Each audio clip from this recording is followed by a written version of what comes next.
Hola, bueno, estamos aquí con Orfa Alarcón, que es de Linares, Nuevo León, y bueno, la onda que tengo pensada es que nos hable un poquito de su perro, de su libro Perra Brava.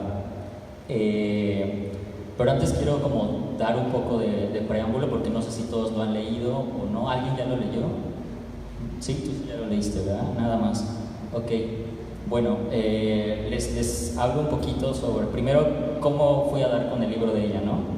Yo no soy lector de novela negra y inicialmente yo ni siquiera quería acercarme al género, ¿no? Mis prejuicios eran un poquito los que había dicho Imanol, por ejemplo, de que es que eso no es literatura, o es que es un género, no es un subgénero, o más bien es lo que me habían dicho otras personas, ¿no? Y la otra cosa era por la violencia, ¿no? Yo decía, puta, pero es que si ya estoy viviendo un contexto violento, ¿yo para qué quiero leer cosas violentas, no? Pero después empecé a ver que había gente que estaba leyendo esto y que no le estaba pasando tan mal, o sea, que incluso tal vez le estaba pasando más mal yo que ellos, ¿no? Y entonces yo dije, bueno, tal vez sería interesante acercarme a eso y ver por qué están leyendo eso, ¿no? Y entonces se formó un club de lectura, por si después se arman más clubes de lectura, pues podrían unirse. Yo me uní por la vía digital, por Twitter, entonces de hecho con hashtags es mucho más fácil. Y así empecé a leer los libros, ¿no? Usualmente no me gustaban los libros, o sea, se cuenta, leía como 2, 3 y no me gustaba, pero cuando fui a dar con el de ella, sí me gustó, o sea, dije, pues este libro sí me gustó. Y empecé a preguntarme por qué, ¿no? O sea, ¿qué tenía este libro que los demás no? Y todavía sigo pensando sobre eso, ¿no? Primero, si ya, bueno, tal vez también ya lo habían escuchado, la literatura permite como ficcionar, o sea, ser otra persona en los escritos, ¿no? Y digamos que hay una tradición de hombres que yo le llamo como travestismo literario, hombres que escriben a través de personajes femeninos, ¿no? Está Madame Bovary, Ana Karenina, ¿no? Y otros ejemplos también de la novela negra, ¿no? Y en este caso era una mujer la que estaba escribiendo sobre su propio personaje, ¿no? Que era mujer. Y seguramente ya está hartísima ella de que le pregunten esto, ¿no? Y sin embargo hay otro personaje, ¿no? Trata básicamente sobre la novia de un líder de capos, ¿no? De un narco, es la novia. Y como yo considero que ya está un poco harta de hablar de este personaje que se llama Fernanda, me gustaría preguntarle como la primera pregunta, ¿quién es Julio? Julio es el novio de Fernanda, pero como considero que ella tal vez ya le choca hablar de Fernanda, pues la primera pregunta es que nos hable un poquito sobre Julio y su papel en Perra Brava. Hola, buenos días. Buenos días, ¿ya me oyen? Gracias por acompañarnos. Antes que todo, gracias porque pues es domingo en la mañana y luego es complicado andar en eventos culturales a estas horas cuando uno lo que quiere es estar en su cama, ¿no? Especialmente en domingo. Muchas gracias, Oliver, por estar aquí conmigo y por haber leído La Perra Brava. Y pues sí, puedo hablarles tanto de La Perra Brava como de mis perros también, tengo 2, pero si me pusiera a hablarles de mis perros, pues me tardaría aquí toda la mañana, ¿no? Son el amor de mi vida. Pero volviendo a tu pregunta, Oliver, ¿quién es Julio? Julio es el protagonista de la novela, no es el protagonista principal, la protagonista es Fernanda Salas, que es su mujer. Julio es un personaje masculino que encarna nuestro concepto de macho, ¿no? Es alto, fuerte, malo, golpeador, como todas las virtudes y los defectos que tiene este concepto de macho que existe en nuestro imaginario colectivo. Es Julio, totalmente misógino, totalmente territorial. Entonces, con esta personalidad tan violenta, ligué a alguien que es Fernanda Salas, que es una chica que necesita protección y ella lo admite en varios momentos de la novela.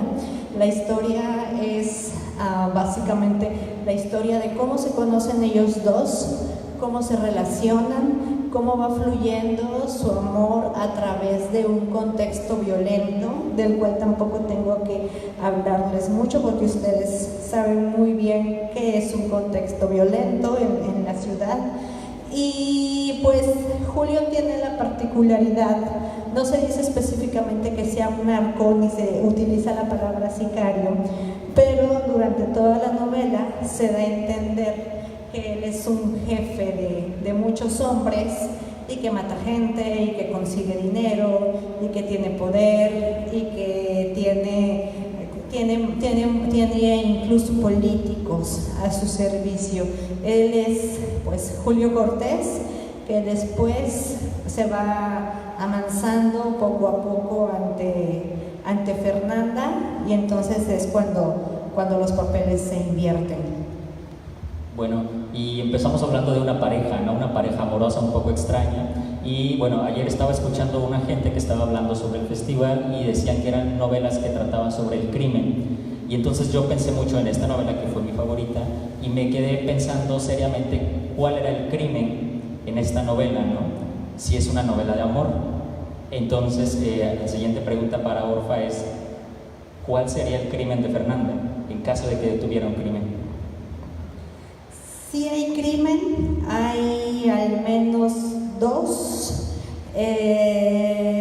Bueno, están ya casi al final de la novela, y lo que yo quise hacer con estos crímenes fue precisamente eso, que el lector creyera que lo que estaba leyendo era una historia de amor, pero en realidad lo que yo le estaba dando al lector durante toda la novela era anticipaciones de esto va a pasar, esto va a pasar algo muy grande, va a pasar algo muy fuerte, y pasa.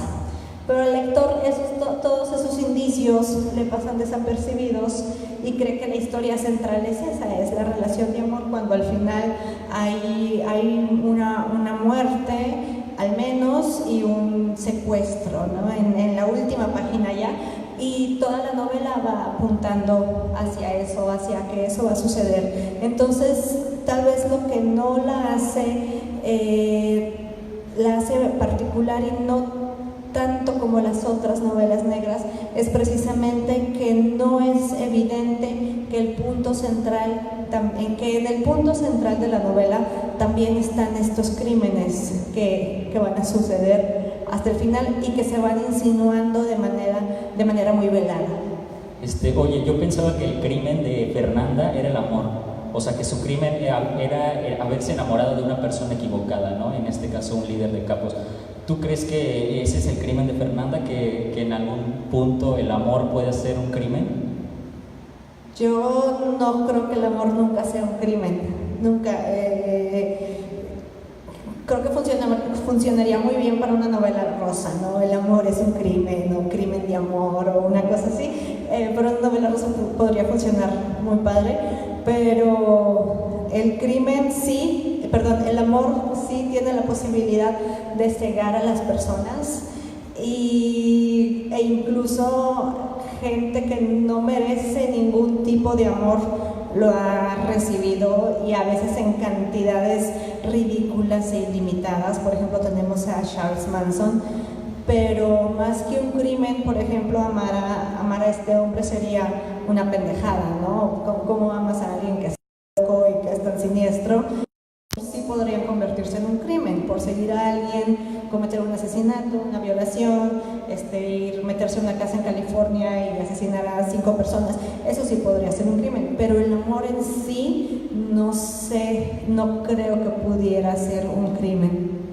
Ok, mientras igual reflexionaba sobre tu novela, notaba que esta idea en la historia de la ficción, la idea de una mujer que se enamora de un monstruo, es como una constante, ¿no? Digamos, si pensamos por ejemplo en Drácula, ¿no? Era un vampiro que aparte era un anciano, etc, pero había una mujer que se sentía atraída hacia el monstruo. En Frankenstein me parece que también alguien desarrolla un tipo de afecto, es decir, es una constante. La de una mujer en King Kong también, no sé si lo recuerdan, al final la que pretenden dar como tributo se enamora. Entonces mi pregunta para Orfa es, porque son tus personajes, ¿no? En todo caso, Fernanda y Julio son tus hijos. ¿Por qué Fernanda se enamoró de ese monstruo? No sé, a mí me causa como curiosidad.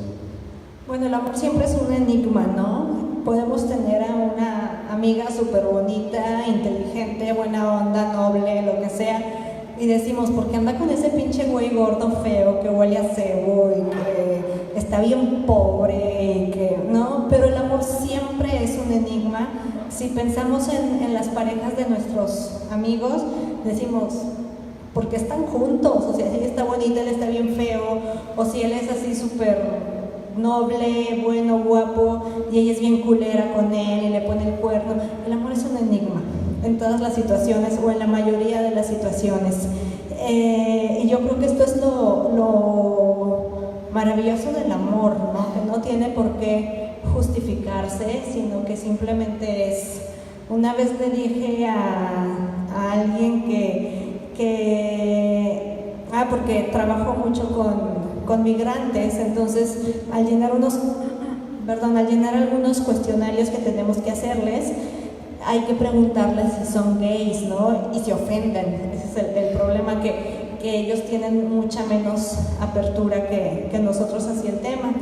Entonces, una vez le pregunté a uno, ¿usted es parte de la comunidad LGBT? Y ni siquiera saben qué es eso, ¿no? La gente de Honduras por lo general, y no sabía qué era. Y le pregunté, ¿usted es gay? Y no, se sacó de onda, se ofendió. Dije, no se ofenda, o sea, el amor de quien venga, pues siempre es bien recibido. Y ella me dijo, no, ¿cómo cree que el amor siempre va a ser bien recibido? Pero yo creo que esa es como una de mis ideas centrales en la vida, y no sé si ya me salí de la pregunta. Creo que la vida es tan corta que el amor de quien venga, mientras sea amor, pues que se acepte y que sea bien recibido, ¿no? Bueno, ya siguiendo un poco con esto, cuando la leí me pareció que era una novela totalmente juvenil. Cuando yo la estaba leyendo apelaba a un sentido adolescente mío que pensé que ya había olvidado, pero ahí estaba, no sé bien cómo explicarlo, ¿no? Y de repente me recordó un poco a Crepúsculo, que no leí, pero no sé. No lo digo pues como una opinión propia, sino como cosas que he leído sobre su novela, ¿no? Porque, bueno, para mucha gente es como polémica, ¿no? O no sé. A mí en lo personal me parece que está escrita como es. Incluso hay un personaje gay y ni siquiera es como algo así, digamos, una cosa rara en la novela, es lo más normal del mundo. Los crímenes que comete ella también, es decir, el lenguaje que manejas también es muy... Hay mucha gente que lo maneja como hiperviolento, ¿no? O que ultraviolento, no sé qué. A mí en lo personal me pareció, no sé, o sea, sí alcancé a conectar muy bien. Incluso tiene como toques de risa o un humor muy extraño, ¿no? Se me fue, ¿qué iba a preguntar? De Crepúsculo, claro. Y entonces hay una idea con la sangre en ¿no? Y no solo en esta novela, sino en la novela negra, los asesinatos, etc. Pero en esta novela haces mucho énfasis en la sangre. Esta Fernanda Salas le da mucho asco la sangre, ¿no? Es como guácala la sangre, ni siquiera me gusta comer carne, ¿no? Y entonces ella bueno, no voy a hacer spoiler, pero es que digamos que tiene una preferencia por la carne asada, ¿no? Digamos, prefiere quemar que asesinar. Entonces mi pregunta hacia ti era como, vi que alguien te había catalogado como narcogótico, no lo habías leído. ¿Tú qué piensas de eso? ¿Te sientes cómoda en la categoría de narcogótica? O cuando te incluyen como narcoliteratura, hay gente que dice que no perteneces, hay gente que dice que sí. Y entre todo eso, ¿tú cómo te sientes? ¿Te gusta estar dentro de la narcoliteratura o crees que no? ¿Por qué narcogótico? ¿Qué hay?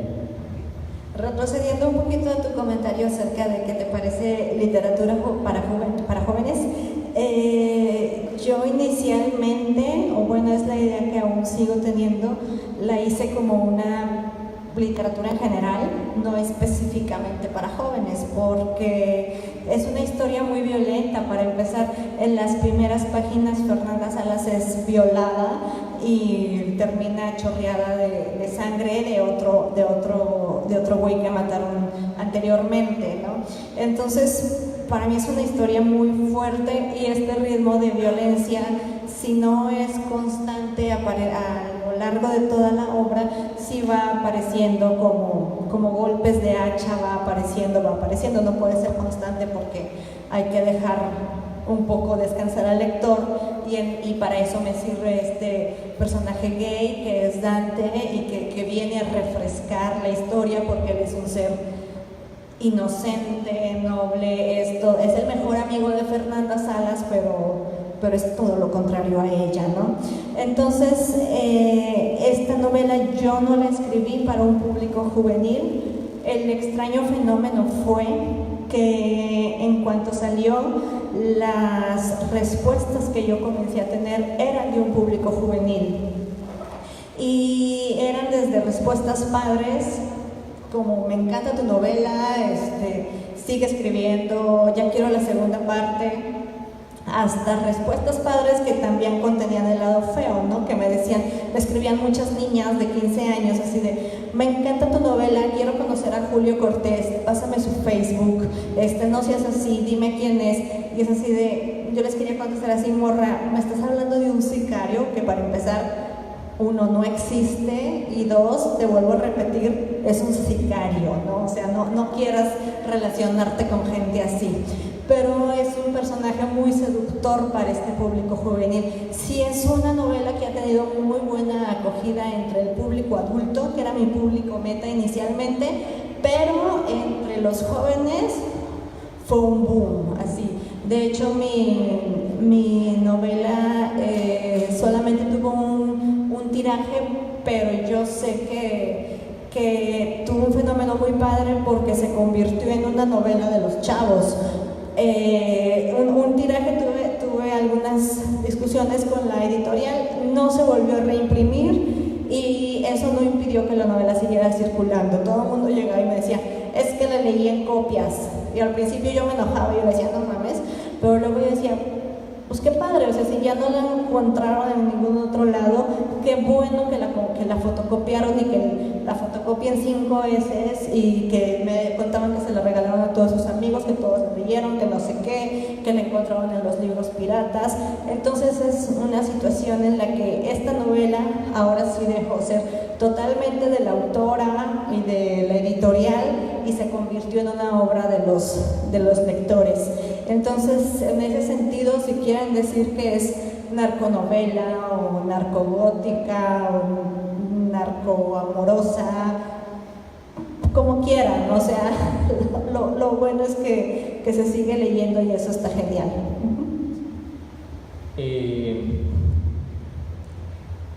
Bueno, digamos, esta novela fue escrita en el 2000, bueno, publicada en el 2010, ¿no? Ya estamos en 2018, casi tiene 10 años. Entonces,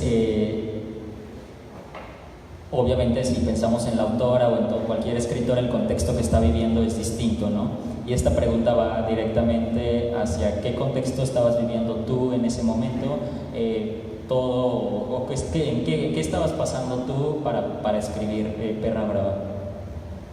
En ese momento yo estaba viviendo en la Ciudad de México y la violencia ya se había desatado en Nuevo León. Yo soy de Linares, Nuevo León, y en Monterrey ya se había desatado la novela, ya estaban los narcobloqueos y los secuestros a todo lo que daban, y yo desde la Ciudad de México seguía sintiendo, sí, a pesar de este momento violento en Monterrey, seguía sintiendo una nostalgia por mi estado y por mi ciudad. Y yo creo que escribí esta novela desde la nostalgia porque no importaba en qué situación estuviera, qué problemas estuviera atravesando, yo quería estar ahí con mi familia, con mis amigos. Yo creo que fue precisamente desde la nostalgia que escribí esta novela. Bueno, pues ya creo que son básicamente muchas de las dudas que tenía yo. Y pues no sé cómo estamos de tiempo, creo que no veo. O si quieren hacer preguntas, algún comentario.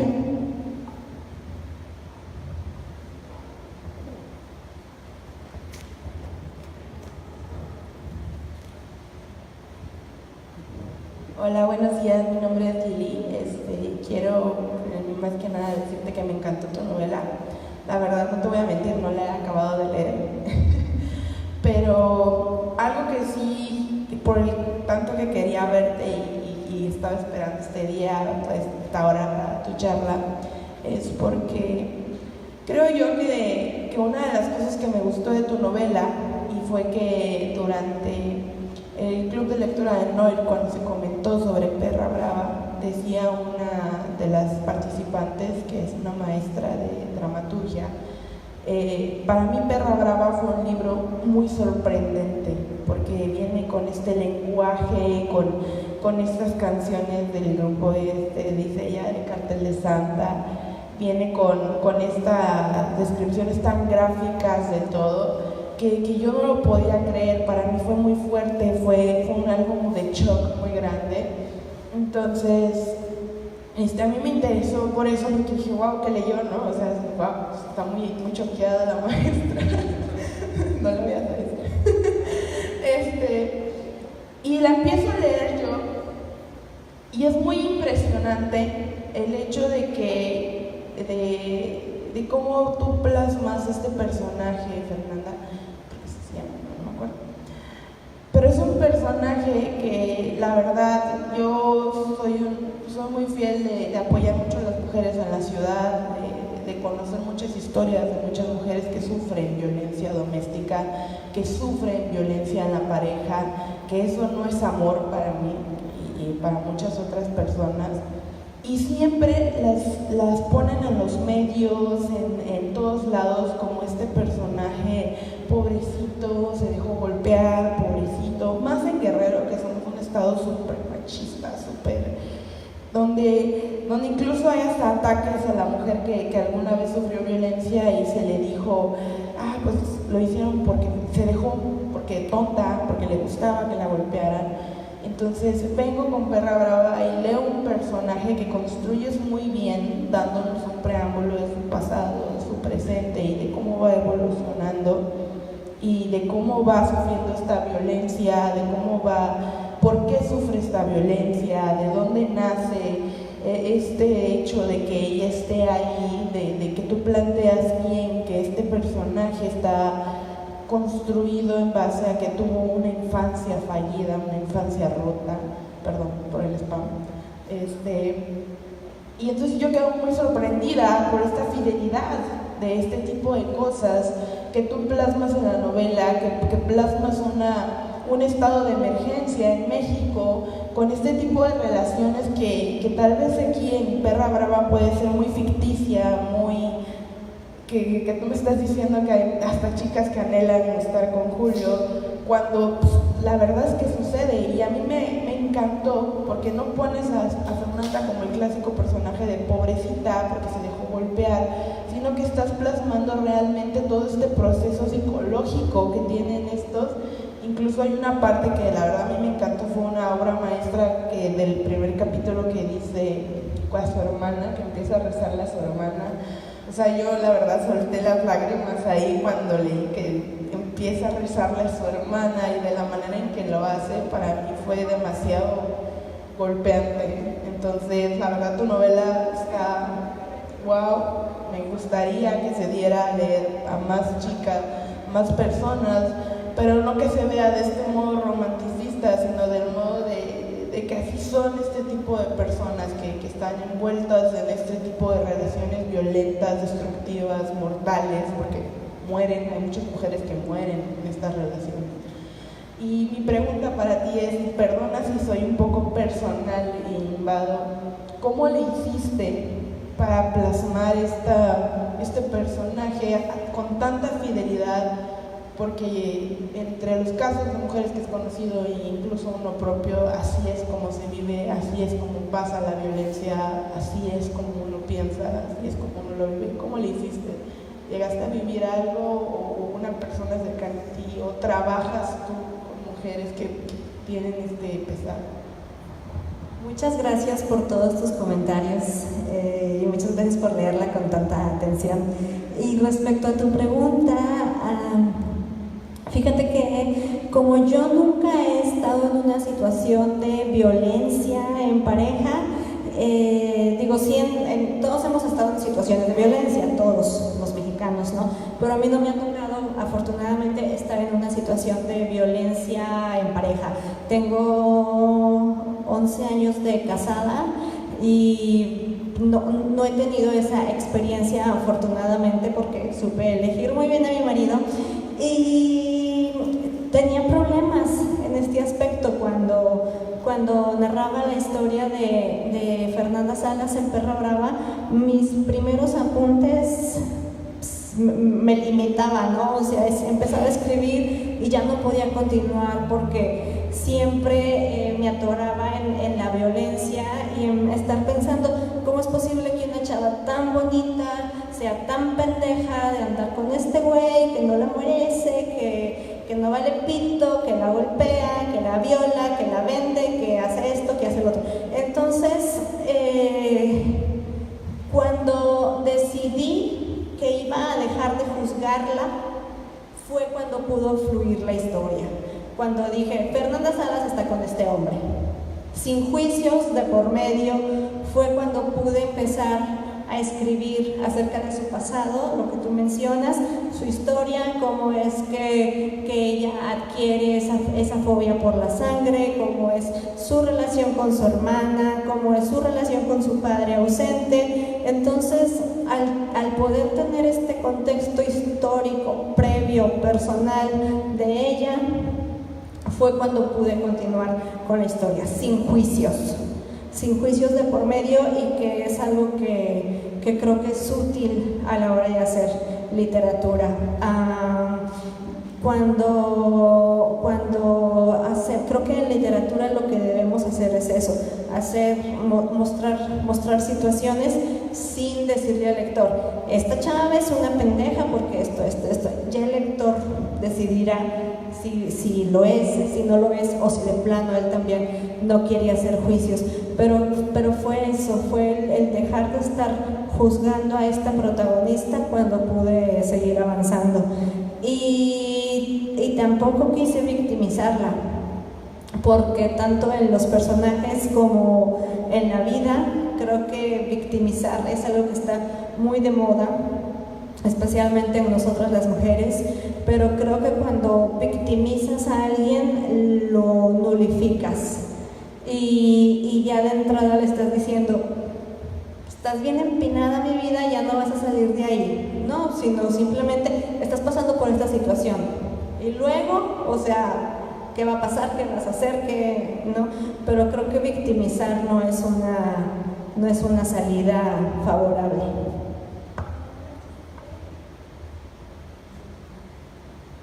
¿Alguien más que tenga alguna pregunta o un comentario?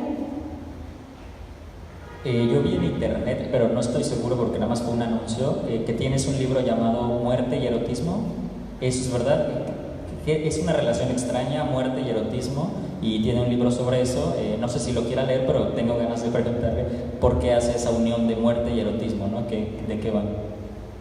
El libro La muerte y el erotismo es una antología de cuentos que salió en Tusquets. No son todos míos, yo solamente participo ahí con un cuento, y hay otros autores como Eduardo Antonio Parra, que también está en este encuentro, ya convivirán con él en horas posteriores. El cuento con el que yo participo ahí se llama Carretera, y es acerca de una chica que viene del campo y que por cuestiones de la vida no le queda de otra más que involucrarse en el narcotráfico. Entonces es la historia de ella y cómo ella también está enamorada de personajes que ostentan algún tipo de poder. ¿Alguien más tiene otra pregunta?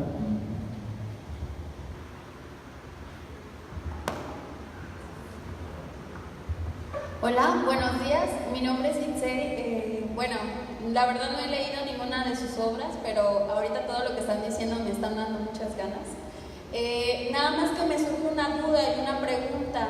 ¿Qué es lo que te orilló para poder hablar de un tema que como que es un tabú en México, y es el narcotráfico como tal, y hasta hacer una historia o hacer varias historias de esto? No sé qué es lo que te haya motivado, me gustaría saberlo también, o qué fue lo que declinó o alentó para seguir escribiendo, porque me imagino que todavía sigue escribiendo, ¿verdad? Hola Itzel, gracias por acompañarnos. Pues el tema del narcotráfico no es como una opción para mí, no es como que yo me siente y diga, voy a escribir una novela de narcotráfico, sino que simplemente escribo y yo creo que las historias que hay alrededor nuestro son las que me van empapando y me van guiando, ¿no? Supongo que si estuviera yo en un contexto de cosecha de café, yo creo que escribiría al respecto, o en un contexto de, no sé, el mundo de la moda o en algo así, ¿no? Digo, no es que tengo una familia de narcotraficantes ni nada parecido, pero son las noticias que imperan y las que no podemos negar que están guiando un tanto el rumbo de nuestro país, ¿no? Entonces, es un tema muy complejo, como les mencionaba, en la historia de Perra Brava no se menciona ni que Julio sea sicario ni que sea narcotraficante, solamente se insinúa. La palabra narcotráfico en Perra Brava no aparece nunca, ni narco ni narcotráfico, jamás aparece, pero se insinúa y ya los lectores pues deducen, sacan sus propias conclusiones. Pero yo quería, específicamente en Perra Brava, yo quería que Fernanda Salas estuviera ligada con un hombre muy poderoso, y entonces la opción que tuve para ligarla con un hombre poderoso, obviamente no iba a ser con un profesor universitario, ni con un, no sé, con el dueño de la tienda de abarrotes, o sea, no, ese tipo de personajes no podía ser, aunque hubieran sido personajes como muy padres, no hubiera podido funcionar. Entonces creo que fue una manera natural de que sucedieran las cosas. Oye, sobre Perra Brava, por ahí leí una crítica que decía que no estabas, digamos, tan empapada del mundo del narcotráfico y que por eso no se te podía considerar dentro, ¿no? ¿Tú crees que esta historia que vive Fernanda Salas, porque, no sé, podría suceder en otro contexto, o sea, fuera del narcotráfico? Y si sí, ¿qué contexto? Y si no, pues no. Supongo que sí, en el contexto de algún tipo de mafia, ¿no? Algún tipo donde tenga que haber negocios fraudulentos, ¿no? Por ejemplo, si pensamos en el mundo de la mafia de Los Soprano, Fernanda Salas muy bien podría ser Carmela Soprano, ¿no? Donde Tony no se dedica específicamente al narcotráfico, se dedica al desecho de la basura, pero también es sicario, es matón, es un hijo de puta, ¿no? Entonces creo que podría ser un contexto, pero tendría que tener obviamente una situación ilegal alrededor de ella y de toda su historia. ¿Alguien tiene otra pregunta?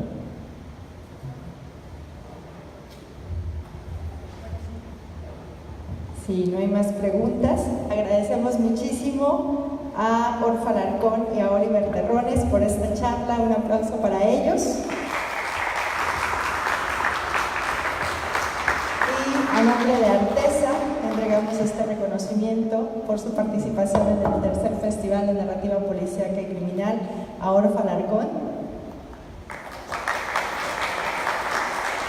y a Oliver Terrones.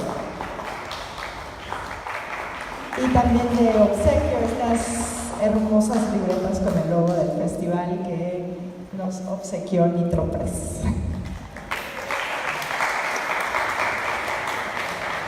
Y los invitamos a seguir con nosotros. Ya se encuentra aquí Quique Ferrari, que nos visita desde Argentina para charlar con nosotros, y para moderar esta mesa Carla Galarza.